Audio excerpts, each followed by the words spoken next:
तस्मै नमः परम कारण कारणाय दीप्तोज्ज्वल ज्वलित पिङ्गललोचनाय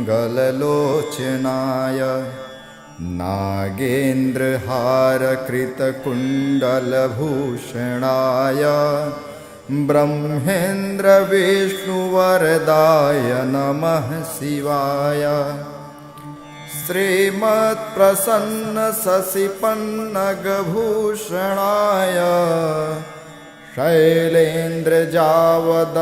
चुम्बितलोचनाय कैलासमन्दर महेन्द्र निकेतनाय लोकत्रयार्तिहरणाय नमः शिवाय पद्मावदातमणिकुण्डलगोवृषाय कृष्णागरुप्रचूरचन्दनचर्चिताय भस्मानुषक्तविकचोत्पलमल्लिकाय नीलाब्जकण्ठसदृशाय नमः शिवाय लम्बत्सपिङ्गलजटामुकुटोत्कटाय दंष्ट्राकरालविकटोत्कटभैरवाय व्याघ्राजिनाम्बरधराय मनोहराय त्रैलोक्यनाथ नमिताय नमः शिवाय दक्ष प्रजापति महामखनासनाय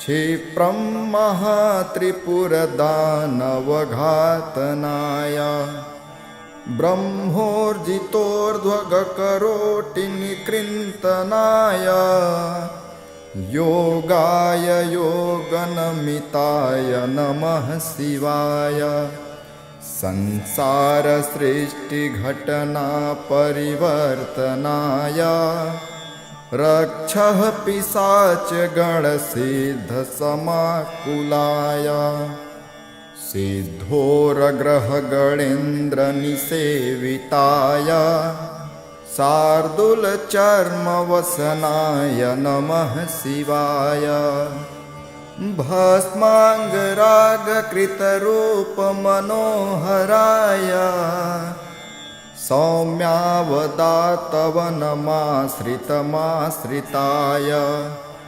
गौरीकटाक्षनयनार्धनिरीक्षणाय गोक्षीरधारधवलाय नमः शिवाय आदित्यसोमवरुणानिलसेविताय यज्ञाग्निहोत्रवरधूमनिकेतनाय ऋक्सामवेदमुनिभिः स्तुतिसंयुताय गोपाय गोपमिताय नमः शिवाय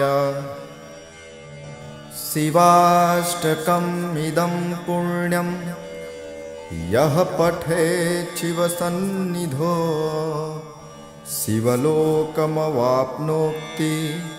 शिवेन सह मोदते।